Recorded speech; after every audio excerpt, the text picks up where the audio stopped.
વાહ રાહુલ વાહ, તે તો એક તીરથી બે શિકાર કરવાનો બંદોબસ્ત કરી દીધો. બસ મોમ, હવે થોડી ધીરજ રાખ, પછી જો હું સિદ્ધાર્થનો કેવો હાલ કરું છું. ત્યાં સુધી તો આ છોકરીને સહન કરવી પડશે ને. એની ચિંતા તું ના કર. જેવો આપણો સ્વાર્થ પૂરો થશે પછી રૂપાને આ ઘરની અને મારી લાઈફમાંથી બહાર કાઢતા મને એક સેકન્ડ પણ નહીં લાગે. અને જેવી છોકરી રસ્તામાંથી હટશે કે આ પાટીદાર હાઉસ પર કોનું રાજ હશે? આપણું.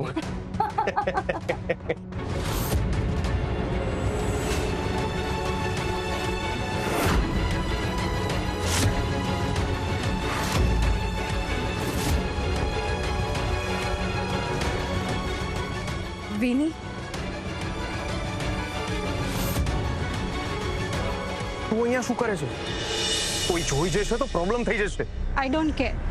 ચાલ મારી સાથે. ક્યાં? તું આજે આખી રાત મારી સાથે બહાર રહીશ. વિની, તું અત્યારે આ બધું ના કરીશ. મારે કંઈ જ નથી સાંભળવું.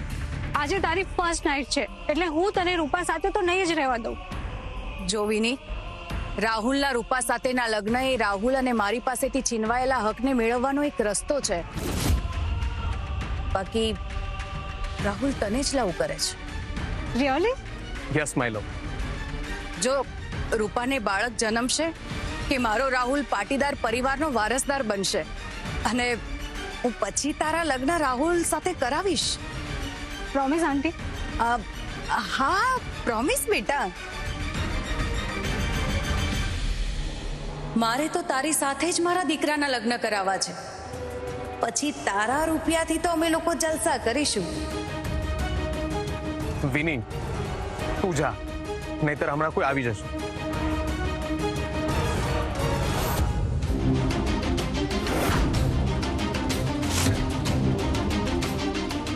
અને હા, આ રીતે અચાનક ના આવી જઈશ. ક્યારેક કોઈ જોઈ જશે તો પ્રોબ્લેમ થઈ જશે. અને સિદ્ધાર્થ જોઈ જશે તો એને વાતનું વધેસર કરતા વાર નહીં લાગે.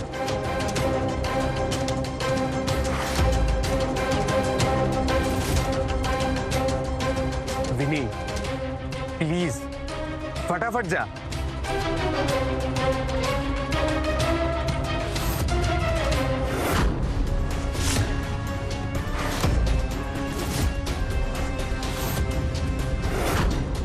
આટલી મોડી રાત્રે વિની અહીંયા શું કરે છે?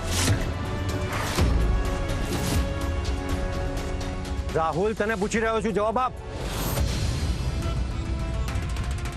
તમે હજી પણ વિની સાથે કોન્ટેક્ટમાં છો રાહુલભાઈ? અહીંયા આ બધું નહીં ચાલે રાહુલ. સિદ્ધાર્થ, તું શાંત થા. પણ કોઈ વિની મને મળવા આવી છે. તમને મળવા આવી હતી? રાહુલના લગ્ન થયા ને એટલે એની ન્યૂ લાઈફ માટે વિશ કરવા આવી છે. સિદ્ધાર્થ, તું વધારે ચિંતા કરે છે. અરે વિની અને રાહુલ તો એકબીજાથી ક્યારના કાયમ માટે દૂર થઈ ચૂક્યા છે.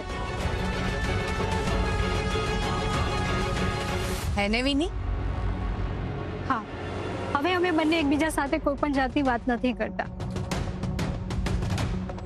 આ તો અમે જૂના ફ્રેન્ડ છે એટલે એકવાર હું રાહુલને કોંગ્રેચ્યુલેટ વિશ કરવા આવી હતી, બસ. યસ બ્રો, તમે નાની નાની વાતમાં બહુ વધારે ઓવર થિંકિંગ કરો છો. પ્લીઝ, રાત થઈ ગઈ છે, તમે તમારા રૂમમાં જઈને રેસ્ટ કરો. હા, તું પણ થાકી ગયો હોઈશ બેટા. સારું, ગુડ નાઇટ. Good night.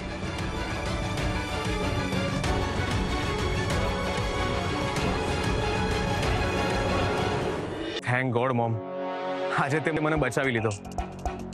બાકી મને તો એમ જ હતું કે હું ગયો. તારી મોમ છે ત્યાં સુધી તારો વાળ પણ કોઈ વાંકો નહીં કરી શકે. Yes mom. અને વિની, ઘરમાં બીજું કોઈ જોવે અને નવો પ્રોબ્લેમ ક્રિએટ થાય એ પહેલા તું અહીંયાથી જા. અત્યારે તો હું જાઉં છું પણ તારી લાઈફમાં હું ઓલવેઝ રહીશ. અરે સ્વીટહાર્ટ, થોડા ટાઈમ પછી તું જ આ ઘરમાં હોઈશ, ચિંતા નહીં કર. Yes, by. બાય બેટા.